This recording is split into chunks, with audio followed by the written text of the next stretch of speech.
Bonjour à tous, nous inaugurons la collection AFDT consacrée aux grands auteurs en droit du travail et nous avons le plaisir d'accueillir Alain Supiot. Bonjour Alain Supiot, vous êtes professeur émérite au Collège de France et nous accueillons également Antoine Jameau. Bonjour Antoine Jameau, vous êtes professeur honoraire à l'Université Lumière Lyon 2. On avait envie de savoir pourquoi vous avez choisi l'un et l'autre le droit du travail. Quel a été le déclic, en quelque sorte? En vérité, je n'ai pas fait par choix très délibéré des études de droit. J'avais plutôt une autre vocation. Et le droit m'a intéressé, plutôt le droit privé en général, le droit civil en particulier. Et je n'ai pas eu d'intérêt très rapide pour le droit du travail. Il faut dire qu'à l'époque, à la faculté de droit de Lyon, ce n'était pas encore Jean Pélissier qui enseignait le droit du travail. C'était un grand maître de son temps, mais disons qu'il n'avait pas su vraiment me motiver pour cette discipline. J'ai commencé mes études de droit en 1961, en octobre 61, mais j'ai soutenu ma thèse bien plus tardivement, en 1975. Et c'est à peu près à la fin de ma thèse, qui était une thèse ayant pour objet un thème de théorie du droit, que j'ai choisi le droit social. Je m'étais dit que le droit social, compte tenu de ma vision du monde social à l'époque, était ce qui m'allait le moins mal au teint. Est-ce qu'on peut juste connaître votre directeur de thèse et votre sujet Mon directeur de thèse était André Robert, professeur de droit privé à l'université Lyon 3, fondateur aussi de l'enseignement déconcentré du droit de Lyon à Saint-Étienne à l'époque où j'ai débuté mes études. Et mon sujet de thèse s'intitulait « Des oppositions de normes en droit privé interne ». Merci. Et vous, Alain Supiot, qu'est-ce qui a été le déclic pour faire du droit du travail? Donc, moi, j'avais choisi de faire du droit. J'étais attiré par la philo, mais je me disais que, justement, être philosophe, c'est pas être prof de philo.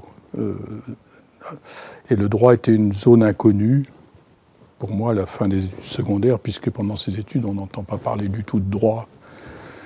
Et c'est l'idée de justice qui, d'ailleurs, qui demeure quand même, qui justifiait à mes yeux de s'intéresser au droit. Et j'étais très vite intéressé par une espèce de tension qu'on pouvait sentir entre, d'une part, le droit comme construction logique, édifice cathédrale de normes, enfin, et puis d'autre part, le monde social dans son changement permanent, sa diversité, etc. Donc c'était une époque bénie de ce point de vue où à l'université on pouvait, comme les études de droit ne demandent pas un engagement intellectuel trop excessif, aller faire autre chose. Donc j'ai été allé faire de la logique et de la sociologie. Et donc je cherchais un sujet de thèse qui pourrait marier les dimensions, le régime normatif juridique avec les normativités inscrites dans les sociétés. Et donc ma première idée de sujet de thèse, c'était de faire une thèse sur les bonnes mœurs. Et j'étais allé voir, comme un jeune provincial qui arrive ici, le doyen Carbonnier, qui m'avait reçu avec beaucoup d'amabilité, en disant que ce serait un beau sujet de sociologie juridique. Et il m'avait dit avec sa petite voix que les gens, vous ne vous en sortirez pas, mais vous pouvez essayer. Bon. Et un an après, je suis retourné le voir en lui disant je ne m'en sors pas, mais il y a une autre entrée dans ce sujet qui m'intéresserait à ce moment-là, c'est le droit du travail, parce que l'ayant enseigné, comme Antoine, j'avais perçu qu'on ne peut absolument pas faire du droit du travail en restant dans un univers purement de techniques juridiques, logiques, et qui soit en expulsant les enjeux économiques, sociaux, psychologiques qu'il y a dans les relations de travail. Donc c'était ce nœud, et c'est Carbonnier lui-même qui m'a dit à ce moment-là, vous devriez aller voir Jean-Claude Javillier qui vient d'être agrégé, qui faisait ses paquets pour Bordeaux, et qui a bien voulu diriger ma thèse qui s'intitulait « Le juge et le droit du travail ». À l'époque, quelles sont vos lectures, quelles sont vos influences, comment se caractérise le milieu intellectuel de l'époque? Je vais dire les choses un peu brutalement. À la faculté de droit de Lyon, je n'ai pas eu, sauf exception, d'enseignement marquant. C'est certainement pas là que je me suis éduqué. J'ai eu la chance d'être à une époque où le syndicalisme étudiant était vivace. On sortait de la guerre d'Algérie. Ça avait été pour les gens de ma génération un événement tout à fait important pour la formation des idées. Et je me suis occupé très vite de vouer mes loisirs, assez vastes effectivement que laissait l'étude du droit, à l'activité syndicale étudiante. Donc pour moi, je dois dire que c'est un peu l'Union nationale des étudiants de France qui a été mon université. C'est là vraiment que j'ai rencontré des débats d'idées, que je me suis mêlé de lire un peu autre chose que du droit. Je pense que c'est quelque chose qui a pesé puissamment dans ma manière d'appréhender la matière.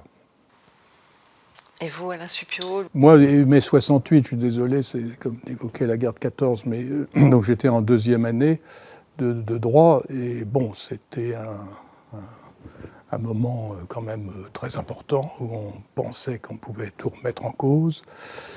Et donc j'étais à Nantes, qui était une petite faculté obscure qui venait juste d'obtenir son autonomie. Et je me suis trouvé en 68 propulsé président de l'Assemblée permanente des étudiants de droit pendant les mois de mai 68. Et là, j'ai élargi mes relations à des gens des autres facultés. Donc c'était une ouverture. Et une des choses qu'on réclamait, et que nous avons obtenu d'ailleurs, c'était que les facs de droit s'ouvrent à d'autres enseignements que la technique juridique. Donc on avait, dans nos victoires, de nos revendications, obtenu qu'il y ait des cours de sociologie, de logique déontique. J'ai eu un grand maître qui est Jean-Louis Gardis, qui était dans ce domaine un des meilleurs. Et c'est dans ce contexte un petit peu que j'étais amené, comme je le disais tout à l'heure, à m'inscrire, à suivre d'autres, une licence de logique avec Gardis, de la socio avec quelqu'un qui s'appelait Michel Véret, qui est un grand philosophe d'un marxisme rigoureux. Et c'est vrai que cette atmosphère, pour le dire, le milieu, c'était l'horizon de la révolution. Maintenant, nous vivons à l'horizon de la catastrophe. Donc il y a eu... Il faut le savoir, pour ceux qui n'ont pas vécu cette époque, on avait l'idée de quelque chose qui viendrait, qui serait meilleur. Bon. Ça donnait évidemment du souffle et du sens au fait de s'engager sur ce domaine du droit du travail qui était quand même assez central vis-à-vis des luttes sociales de cette expérience de 68. Il faut dire aussi, peut-être on y reviendra, qu'à l'époque, il y avait notamment à la CFDT, des gens qui étaient des intellectuels qui prenaient la chose juridique au sérieux, mais dans une articulation forte avec les rapports sociaux, les luttes syndicales. Donc, bon, alors du point de vue intellectuel, effectivement, à l'intérieur même des facultés de droit, c'était pas forcément le lieu, mais j'ai quand même eu, moi, j'ai eu la chance d'avoir des grands maîtres en procédure, par exemple quelqu'un comme Jacques Normand, et comme j'ai toujours considéré que la procédure c'était le noyau atomique du droit, c'est-à-dire l'art de se parler plutôt que se taper dessus, j'ai eu quelques grands maîtres vis-à-vis desquels je reste redevable. Parce que tout à l'heure vous évoquiez les grands auteurs, je ne sais pas s'il y en a beaucoup, mais on s'inscrit dans des chaînes générationnelles quand même. Hein. Donc on reçoit, et puis après on essaie de rendre, et puis ensuite on s'efface. Et vous, Antoine Jameau, quels sont vos maîtres? J'ai eu 2 ou 3 très bons enseignants quand j'étais à la faculté de droit de Lyon. Notamment un commercialiste qui avait l'art de surplomber la matière, entre autres un comparatiste, mais j'insiste vraiment sur ce fait que c'est hors la faculté que je me suis formé. En 68, j'étais déjà assistant. C'est là que je suis passé donc, du côté du syndicalisme enseignant, en mai 68. Et je dois dire qu'il y a un élément, je rajoute un peu un thème, mais un élément qui a joué un rôle important dans ma formation, c'est mon séjour en Algérie. De 1969 à 71, je suis allé faire le service national. J'ai été propulsé, donc j'avais été assistant pendant 2 ans déjà à la faculté de Lyon. J'ai été propulsé dans un rôle de chargé d'enseignement. J'ai dû faire des cours, monter des cours de droit algérien avec du matériau. Et donc ça a été pour moi, outre le contact avec un pays qui avait beaucoup compté dans ma génération, ça a été pour moi le contact avec l'expérience du cours, monter des cours, travailler à partir de matériel brut. Et c'est quelque chose qui m'a beaucoup servi, qui m'a beaucoup éduqué. Et puis il y avait évidemment, au nombre des choses qui suscitaient l'attention et la réflexion, il y avait toute la question de ce qu'on appelait à l'époque, ce qu'on appelle encore un peu, mais moins, le tiers-monde.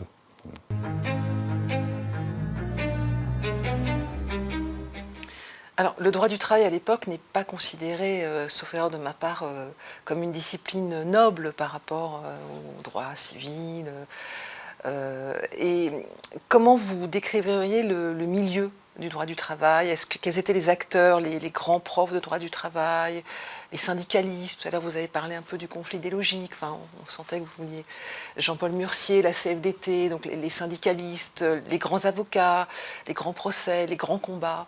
Le droit du travail était illustré par quelques auteurs. Je pense en premier lieu à Gérard Lioncan, évidemment, que je ne connaissais pas personnellement, mais qui avait écrit des choses marquantes. Camerlinck, à l'époque à Lyon on avait eu Brun, et puis il y a un jeune lyonnais qui commençait à écrire des choses très très intéressantes, c'était Jean Pélissier, que j'avais eu comme chargé de cours à la fin de ce qui était à l'époque la licence, mais que je ne connaissais pas vraiment personnellement. Et Jean Pélissier faisait partie effectivement, comme Jean-Maurice Verdier et la génération d'avant, de ces auteurs qui exerçaient ce que nous appelons la dogmatique juridique, mais avec un talent rare, et qui donnait de l'intérêt à la discipline. Pour ce qui est de ce qui se passait à Paris, moi j'étais donc vraiment résolument provincial, et j'avoue que je ne fréquentais pas vraiment les débats parisiens. Je suivais ce qui se faisait dans le mouvement syndical.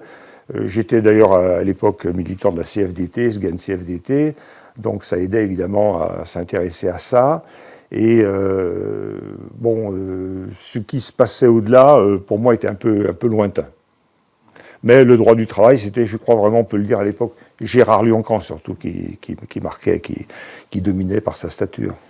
Je voudrais quand même, moi, rendre hommage à la FDT, parce que moi, ce milieu, je l'ai découvert en venant aux séances de l'Association française de droit du travail pendant que je rédigeais ma thèse.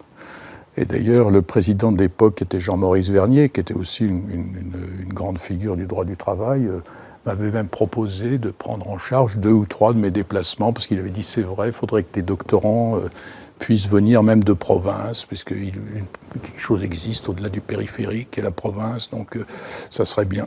Donc j'ai suivi régulièrement, et c'est là qu'on...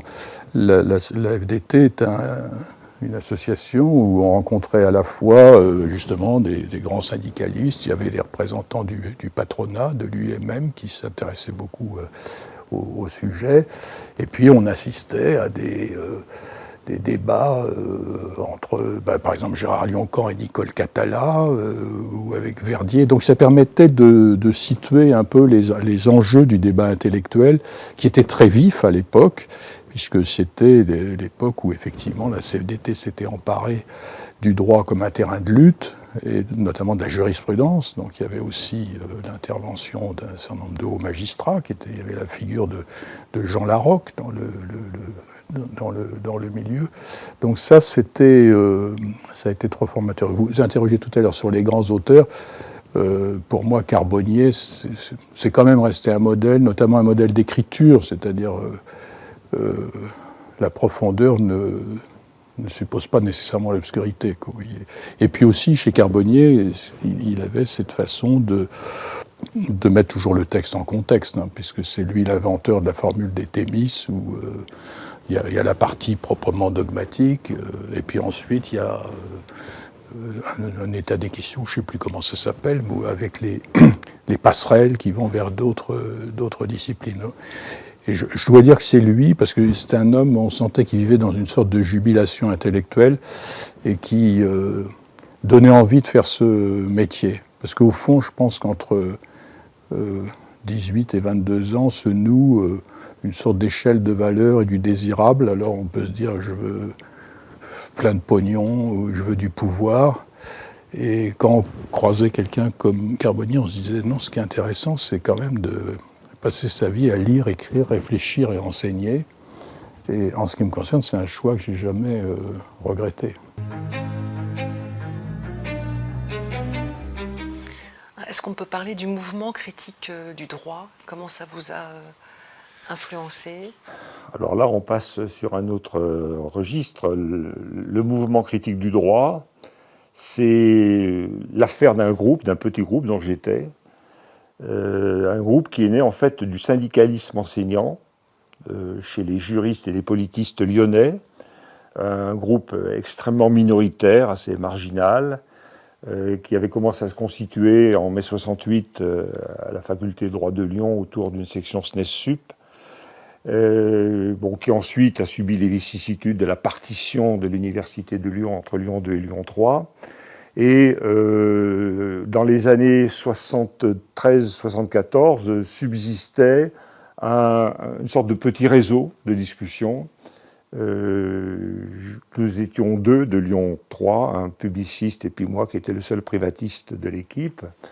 Et nous avions convenu de continuer à discuter au-delà même des éclatements d'organisations syndicales, des éclatements d'universités, discuter, je vais dire, enfin, de l'objet de notre activité, qui était le droit, qui était l'enseignement.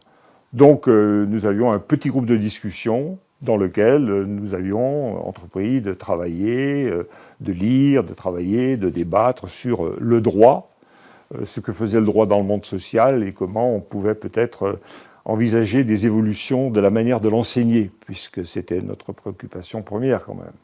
Et ce groupe, qui fonctionnait à Lyon, avec des gens qui étaient en poste à Lyon ou qui allaient, je pense notamment à mon ami Jean-Jacques Glézal, qui a été celui qui a maintenu le fil pendant toute cette période et qui allait être nommé après son agrégation de droit public à Grenoble. Moi-même, donc, été nommé en début 76, grâce à Jean Carbonnier, d'ailleurs, qui présidait le jury d'agrégation à Saint-Étienne. Nous continuions à nous rencontrer, à discuter.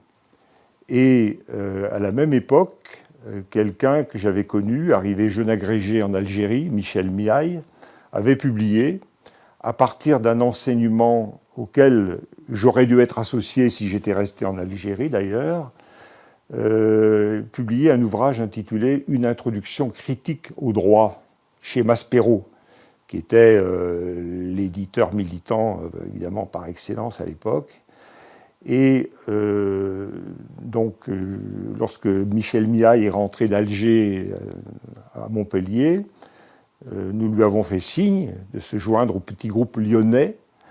Et c'est lui qui nous a apporté un jour, comme ça, la proposition de François Maspero de créer une collection d'ouvrages parallèle à une collection qu'il avait avec les presses universitaires de Grenoble en sciences économiques, qui s'appelait, je crois, Intervention en économie politique.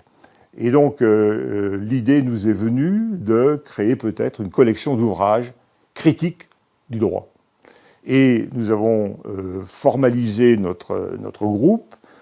Nous avons fait des statuts d'association, association critique du droit, chargée de la gestion de cette publication, enfin de cette collection, et aussi chargée de gérer une petite feuille, une petite publication qui paraissait 2 fois par an, renéotée sur les presses de l'Institut d'études politiques de Lyon, enfin sur les machines de l'Institut d'études politiques de Lyon.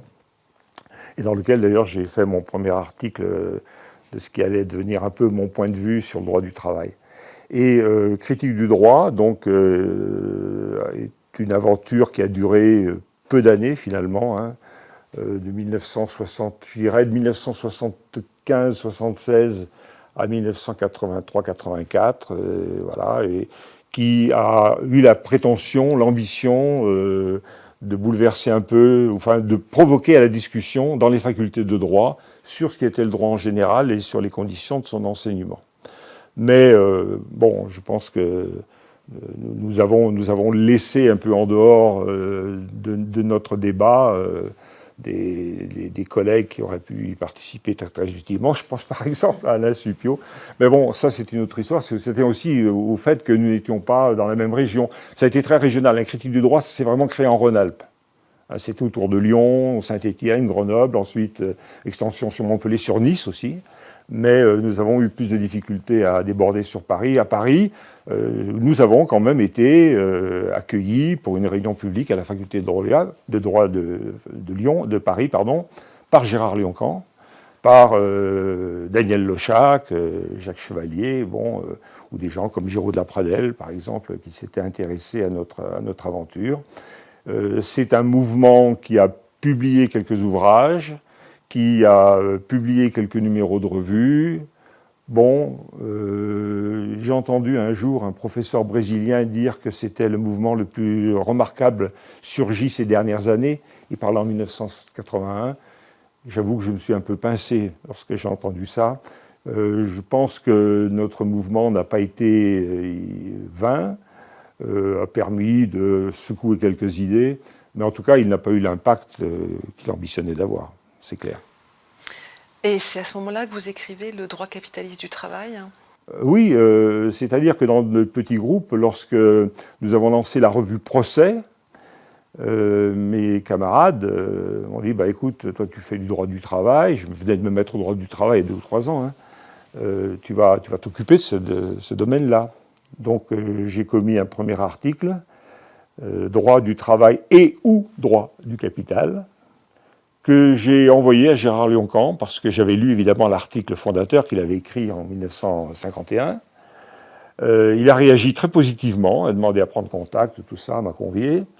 Et puis je l'ai envoyé aussi parce que je trouvais qu'il écrivait des choses assez heureusement subversives à Jean-Jacques Dupéroux, qui m'a répondu en me demandant d'écrire un article pour la revue Droit Social, à partir de ce que j'avais fait dans cette petite revue underground. Donc voilà. Donc j'ai écrit une proposition pour une compréhension matérialiste du droit du travail.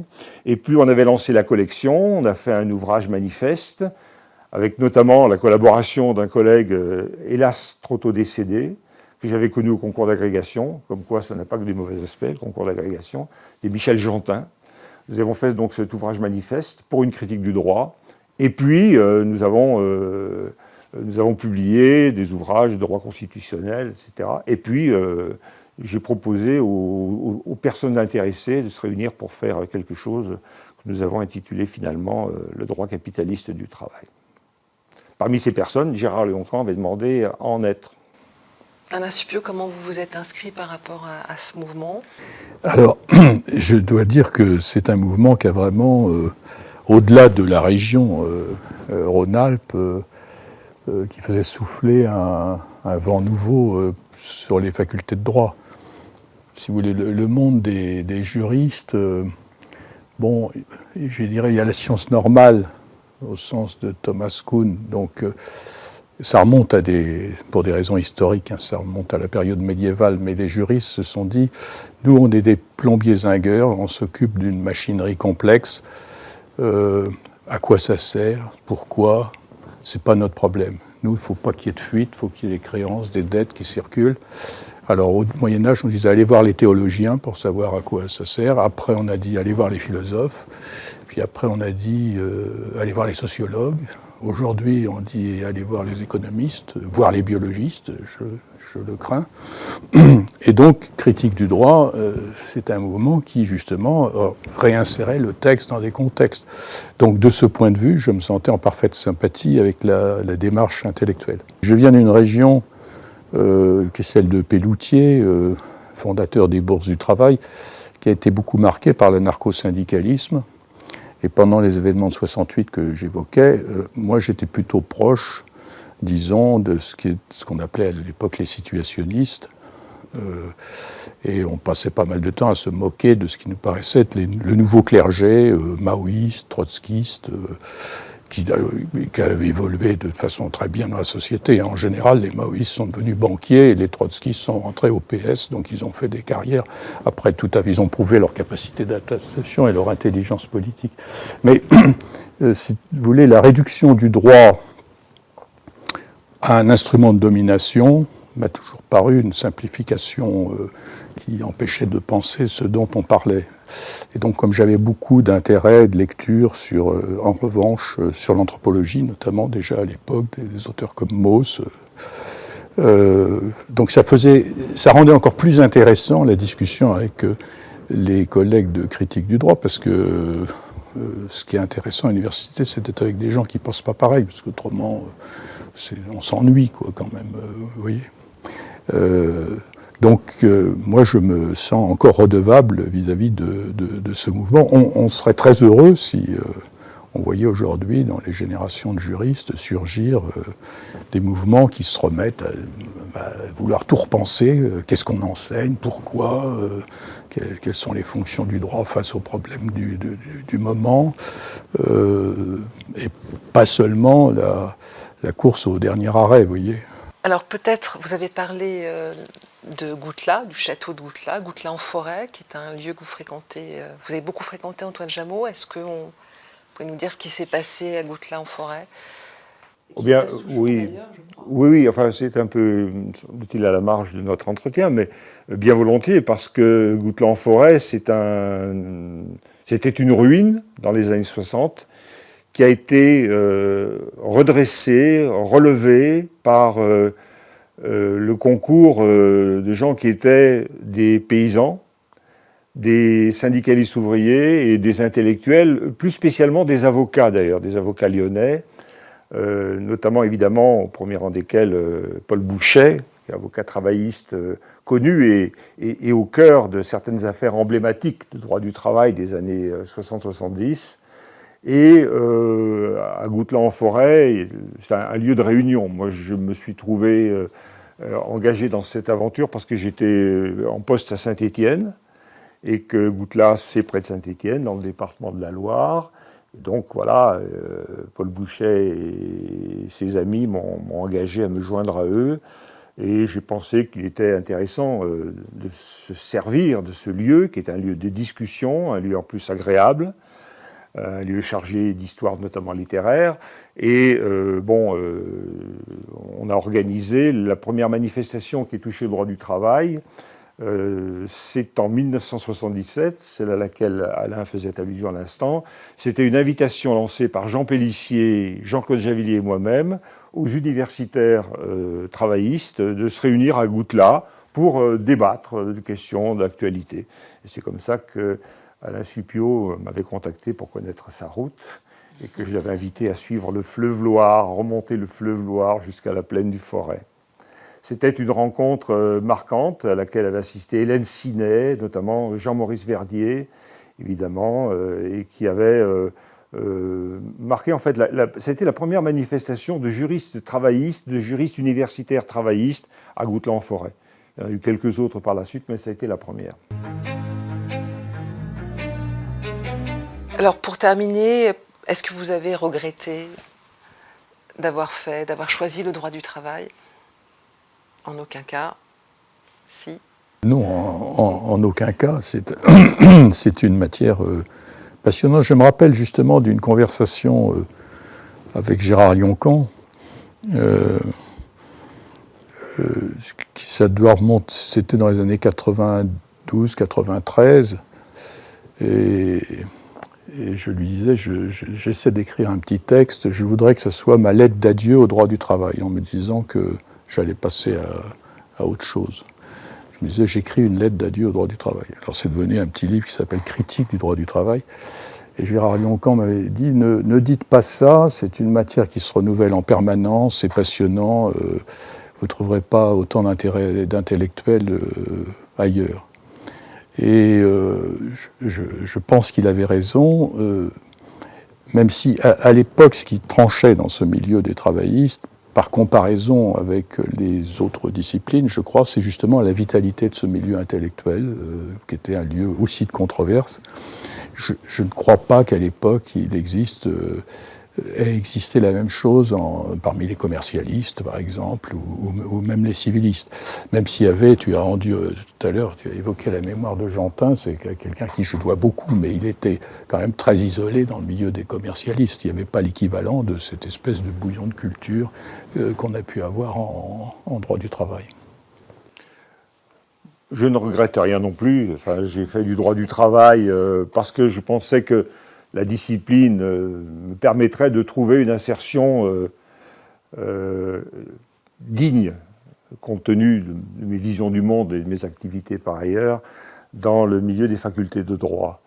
Et c'est vrai que le milieu que j'ai découvert à l'époque, un peu plus tardivement qu'Alain d'ailleurs, je n'ai fréquenté la FDT qu'à partir des années 80-81. Je crois que c'est Gérard Lioncan qui m'y a convié pour la première fois.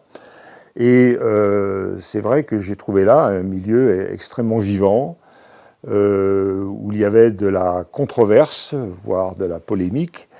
Et en tout cas, s'agissant de l'exercice des facultés intellectuelles dont on peut disposer, je trouve que quand on est juriste, faire du droit du travail, c'est quand même plutôt gratifiant. Et en plus, on a pu avoir, je ne sais pas comment les plus jeunes vivent les choses aujourd'hui, mais à notre génération, on a pu avoir le sentiment de participer à des combats pratiques. Par exemple, moi je me souviens, quand j'ai démarré, un des grands thèmes, c'était celui du statut protecteur des représentants du personnel. C'était avant les lois Auroux de 1982.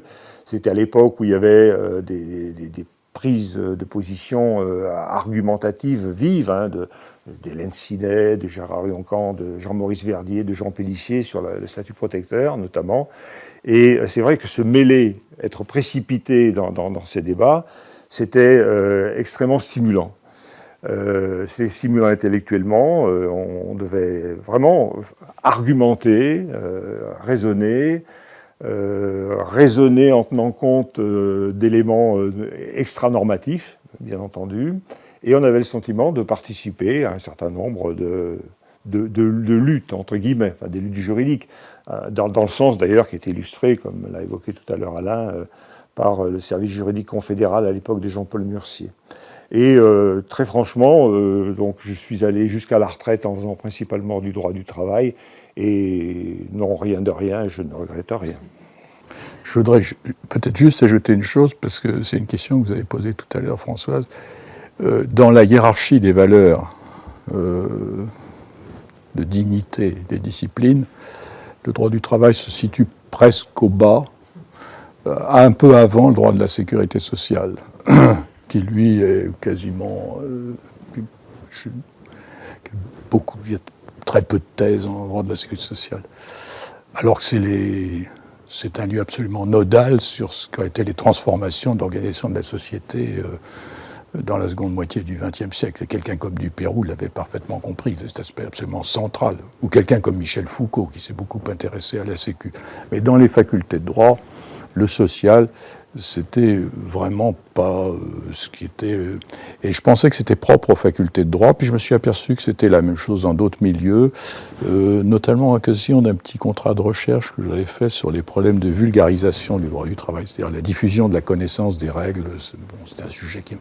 Et j'avais découvert à ce moment-là l'AGIS, l'Association des journalistes d'information sociale, où j'ai rencontré des gens épatants qui savaient de quoi ils parlaient, et j'ai fini par comprendre qu'eux aussi étaient dans la hiérarchie des valeurs journalistiques, vraiment c'est le dernier wagon, quoi. Il y a d'abord les éditorialistes ou toutologues qui parlent de tout sans rien connaître, et puis en dessus, il y a l'international, l'économique, puis le social, mon Dieu, c'est... Alors cette position dominée doit donner à penser, parce que ça veut dire qu'en général, ce qui concerne les êtres humains, leur effort, leur inscription dans leur milieu naturel.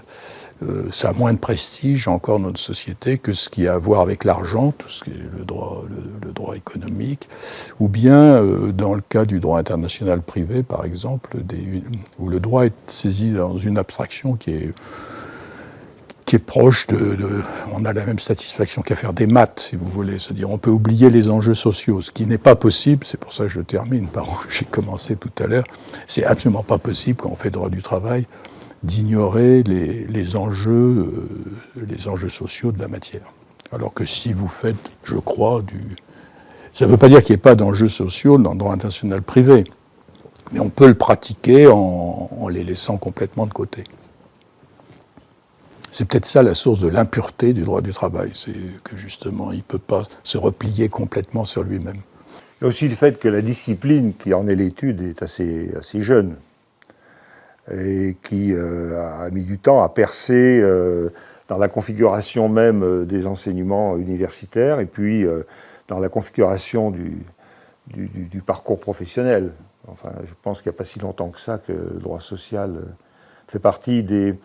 En tout cas, de mon temps, c'était déjà le cas, mais il n'y a pas si longtemps, je pense à l'époque que le droit social faisait partie des matières à option possible. C'est encore vrai dans certains. Mais bon, je pense que la relative jeunesse de la discipline est aussi pour quelque chose. Mais comme disait un rédacteur en chef fameux du recueil de la Lose, c'est vrai que, disait-il avec son petit accent du sud-ouest, les juristes du travail sont tous un peu roses. Merci beaucoup, messieurs.